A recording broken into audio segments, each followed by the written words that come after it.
Online shopping platform customer से नहीं वसूलेंगे hidden charges. Flipkart, मित्रा और जोमेटो, स्विगी जैसे 26 platform dark pattern free.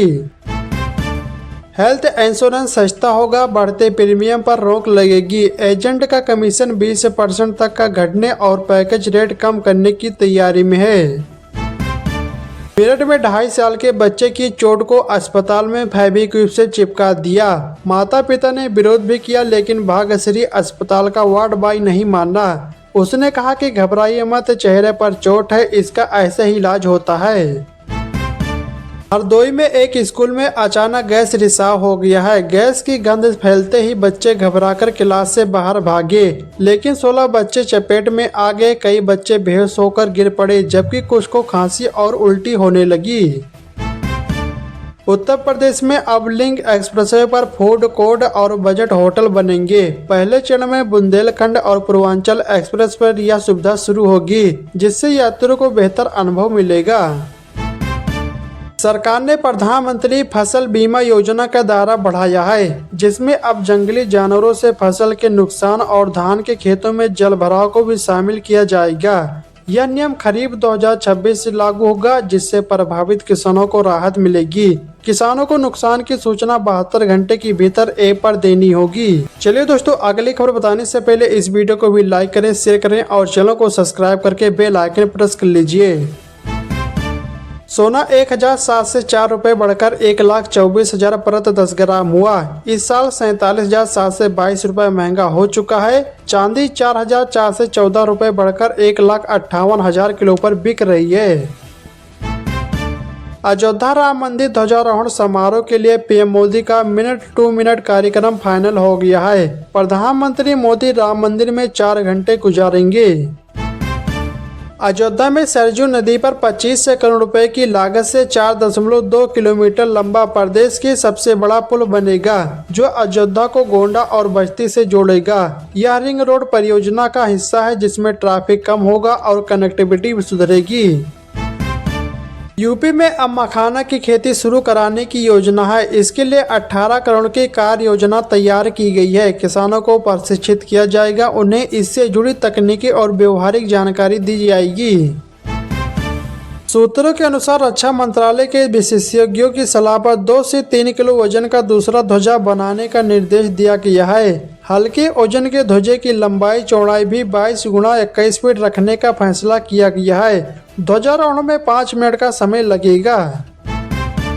UP की योगी सरकार अयोध्या, काशी और मथुरा के बाद संभल को धार्मिक पर्यटन के रूप में विकसित करने की तैयारी में है। मुख्यमंत्री योगी आदित्यनाथ ने संभल के विकास को लेकर अफसरों के साथ बैठक में विकास की समीक्षा की और उन्हें यहां का रोड मैप सौंपा है। 25 नवंबर को अयोध्या में होने वाले ध्वजारोहण समारोह को लेकर नियम और सख्त हो गए हैं। उस दिन वीवीआईपी भी फोन लेकर नहीं जा सकेंगे। महिलाओं को ट्रांसपोर्ट, हेल्थ और कई तरह की सिक्योरिटी सुविधाएं भी मिलेगी। रात की शिफ्ट में काम करने वाली महिलाओं के लिए सीसीटीवी निगरानी की सुविधा भी होगी, ताकि उन्हें किसी प्रकार की दिक्कतों का सामना न करना पड़े। उत्तर प्रदेश में गरीब छात्राओं के लिए निजी स्कूलों में दाखिला अब और आसान होगा, क्योंकि नए सत्र में आरटीई के तहत 45 से अतिरिक्त स्कूल जुड़ेंगे, जिससे लगभग 45,000 सीटें बढ़ जाएंगी और दाखिला प्रक्रिया दिसंबर से शुरू होने की उम्मीद है। गोरखपुर में 392 करोड़ रुपए की लागत से एक अंतर्राष्ट्रीय क्रिकेट स्टेडियम बनेगा, जो 50 एकड़ में फैला होगा और इसमें 30,000 दर्शक बैठ सकेंगे। यह उत्तर प्रदेश का चौथा ऐसा स्टेडियम होगा जो 2 साल में बनकर तैयार होने की उम्मीद है, जिससे क्षेत्र में खेल और पर्यटन को बढ़ावा मिलेगा। प्रदेश सरकार वृद्धावस्था पेंशन को फैमिली आईडी से जोड़ेगी। इससे बुजुर्गों को पेंशन के लिए आवेदन करने, फाइल प्रोसेस होने या इससे जुड़े अन्य कार्यों के लिए दफ्तरों के चक्कर नहीं काटने होंगे। बिजली विभाग की ओर से 1 दिसंबर से शुरू होने वाले एक मुक्त समाधान योजना के तहत कनेक्शन के उपरांत एक बार भी बिल न जमा करने और लंबे समय के बकायेदार उपभोक्ताओं को ही लाभ मिलेगा। उनको मूल बिजली बिल की धनराशि 15 से 25% तक का छूट मिलेगी।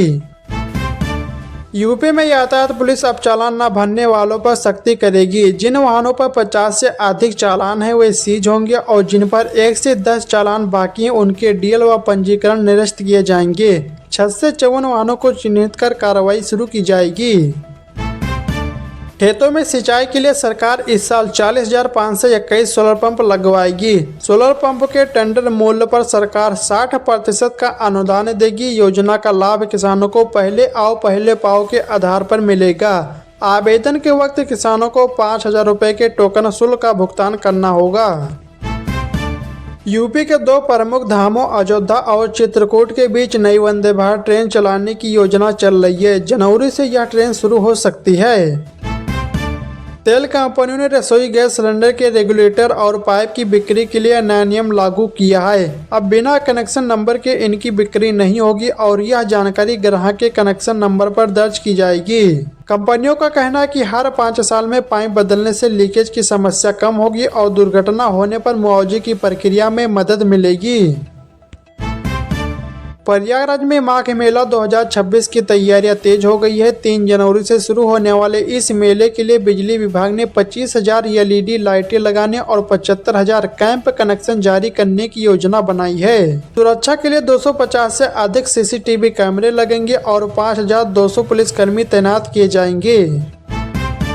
अयोध्या में राम मंदिर के शिखर पर 25 नवंबर को प्रधानमंत्री मोदी ध्वजारोहण करेंगे।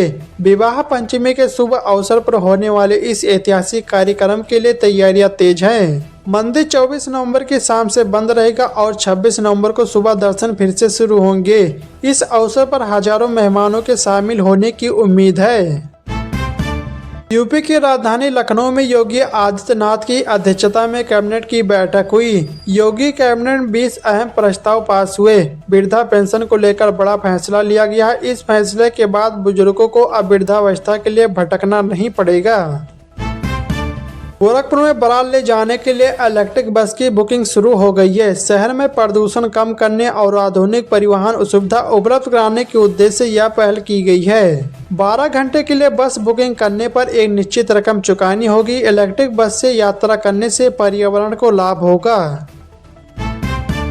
मध्य प्रदेश, राजस्थान, हरियाणा, दिल्ली, पंजाब सहित कई राज्यों में शीतलहर चल रही है। राजस्थान के 9 शहरों में और मध्य प्रदेश के 8 शहरों में न्यूनतम तापमान 10 डिग्री सेल्सियस से कम दर्ज किया गया है। भोपाल में लगातार 5वें दिन रात का पारा 8 डिग्री दर्ज किया गया है। वहीं हरियाणा के 7 शहरों में तापमान 10 डिग्री से नीचे चला गया है। RBI के नए फैसले के तहत जरूरतमंद लोग अपनी चांदी के आभूषण, सिक्के या फिर अन्य चांदी से जुड़ी वस्तुएं गिरवी रखकर बैंक या फिर गैर बैंकिंग वित्तीय संस्थाओं से लोन ले सकेंगे। यह नियम 1 अप्रैल 2026 से प्रभावी होगा। वंदे भारत स्लीपर ट्रेन से पश्चिम मध्य रेलवे के कोटा मंडल में गति प्रशिक्षण के दौरान 180 किलोमीटर प्रति घंटे की अधिकतम रफ्तार प्राप्त कर नया कीर्तिमान स्थापित किया है।